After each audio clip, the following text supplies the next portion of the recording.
Good evening, everyone. Time for another silver update.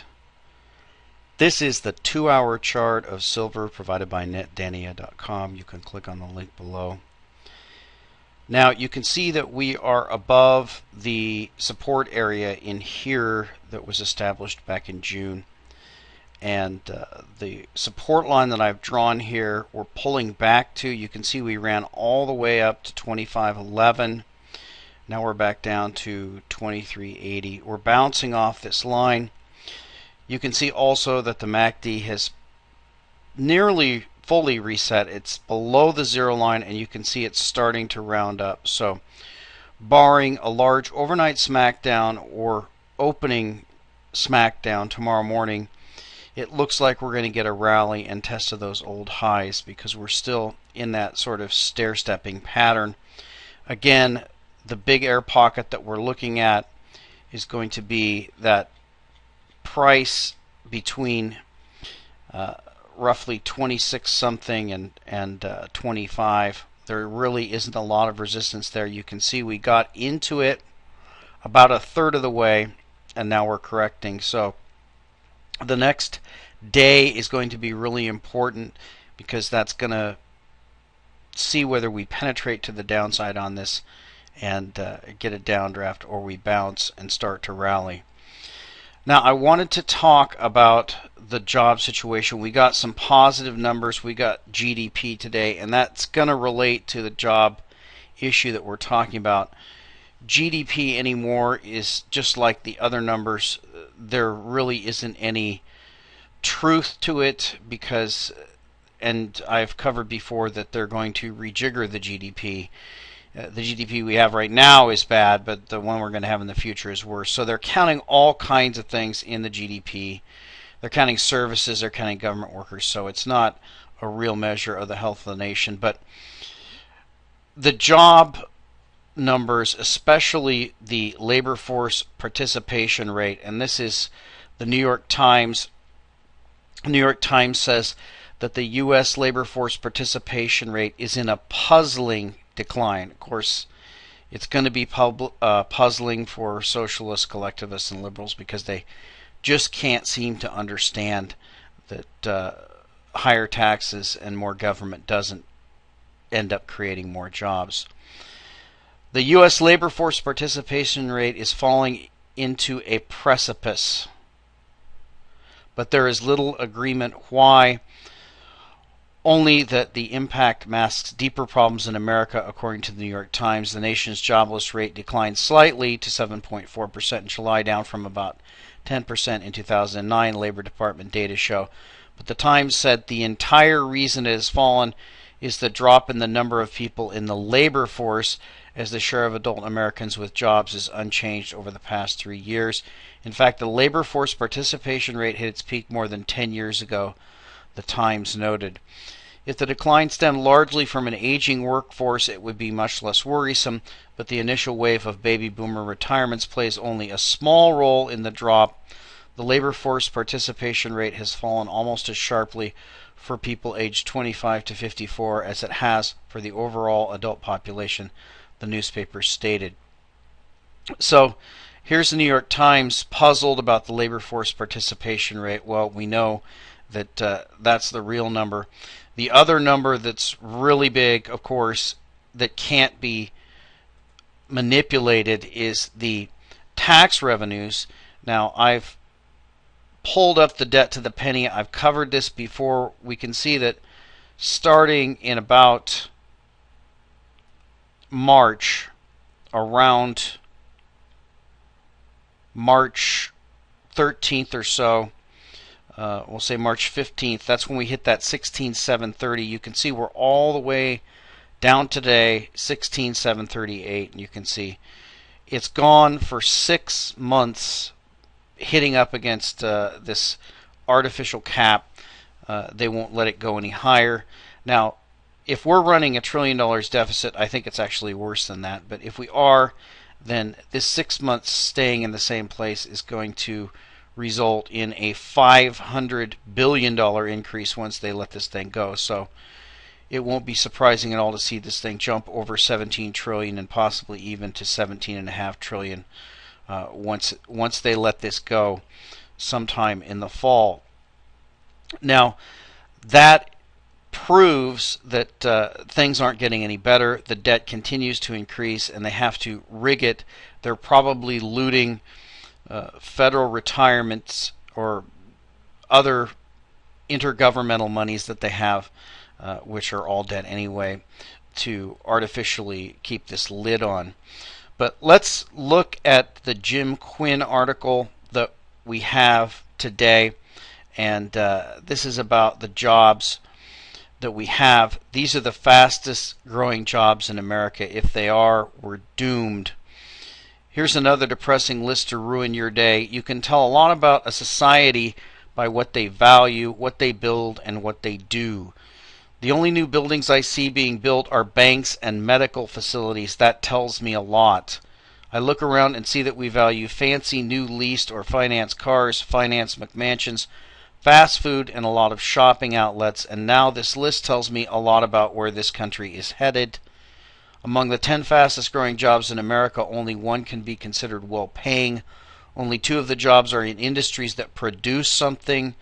Only 1 requires a non-liberal arts college degree. Most of the jobs barely pay a living wage. Most of these jobs are non-essential service jobs that add absolutely nothing to society. A society that does not produce is destined to decline. We're doomed. Based on the list below, I would describe the United States as a service-based nation of aging, vain, obese, shallow, financially illiterate boobs with bad skin and muscle aches who love sports and entertainment but can't understand each other and are addicted to their oil-based, suburban, sprawl, debt-based lifestyles. Welcome to America. So let's look at these jobs. I want you to think of these in terms of takers versus makers. That's a idea that was bandied about in the last election. But what I'm talking about when I say takers, I'm not saying they don't contribute, but what I'm saying is that they don't actually add to the wealth of the nation. The only way you can add to the wealth of the nation is to produce things. So let's look at these jobs and think about what they do.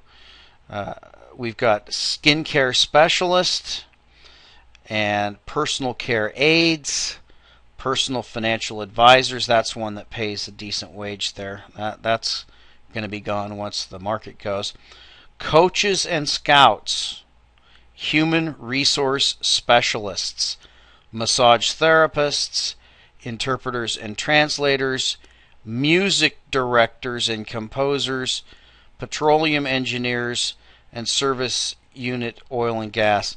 So these bottom 2 here, you can see they're among the best paying, and they're actually involved in producing some kind of wealth for the nation. All the rest of these are you scratch my back, I scratch your back type of jobs. They don't increase the wealth of the nation. They're essentially takers. Now, if we look at the number of Americans that work for the government, this is an article that appeared last year. I can't vouch for the accuracy of these numbers, but if these numbers are anywhere near accurate, as Jim Quinn said, we're completely doomed. So let's look at this and try to figure out how many Americans work for the government. How many Americans work in government? That's a more difficult question to answer than you would think. Officially, as of 2009, federal government employed 2.8 million individuals out of a total U.S. workforce of 236 million, or just over 1%. But that isn't the entire picture. Add in uniformed military personnel, and the figure goes up just under 4.4 million, and it goes on. The bottom line is this: when we add up the true size of the federal workforce, civil servants, postal workers, military personnel, contractors, grantees, bailed out businesses, and then add in state and local government employees, civil servants, teachers, firefighters, police officers, we reach the astonishing figure of nearly 40 million Americans employed in some way by the government. Now, think about that number. Those are all takers. When we're talking about do they add to the wealth of the nation, essentially no, they're simply takers. They're not makers. So we have unemployment continuing to rise. When you're talking about the labor force participation rate, we're talking about an enormous number of Americans who work for the government. When we talk about the new jobs that are coming in, they're service sector jobs. They're jobs that don't really add to the real wealth of the nation. And we're still getting figures from the government saying that things are getting better. But clearly things can't get better when you have these sorts of things. And the fact is proven by our debt just continues to rise, and they've had to cap it artificially. We don't know where it's going to go when they let it go, but we know that the tax revenues are still not enough. With Obamacare coming online now, we're seeing a large number of jobs becoming part-time. I think the figure that I read today was that at one point they were creating one full-time job, or they were creating 4 full-time jobs for every part-time job. Now it's reversed, something like the opposite. So there is 1 full-time job for every 4 part-time jobs. So things are getting worse. The numbers are getting worse, and the markets are destined to come down based on that. So back to the silver story. We're looking for a rally tonight if this turns around. Of course, there's the war scenario that's hanging in the background. The U.S. now seems to be playing chicken with the rest of the world. We had Britain back off, and we're starting to see China and Russia stand up and threaten things. So the U.S. is in a very difficult position right now because they have publicly committed to some sort of military action in Syria, but that was supposed to happen this week. It's now not happening. We're starting to see rallies in the stock market. We're starting to see a pullback in the oil market, and we did get that breakout in oil. Initially, you can see that that breakout was into new highs in the short term, but now you can see that we've pulled completely back away from that. What does that portend? My initial guess was that the fact that oil had not rallied was that there would not be a large military action in the Middle East. After I made that video, we had a very rapid breakout into these new highs all the way to 112, but you can see we've pulled all the way back to that breakout point. So it appears that the U.S. is running out of time to make good on the threat that they're going into Syria, and it's starting to look like the markets don't believe them. So we're going to keep a very close eye on the precious metals, the bond market, the stock market, and especially the oil market to see what they're forecasting about this potential war going forward. And we'll talk to you next time.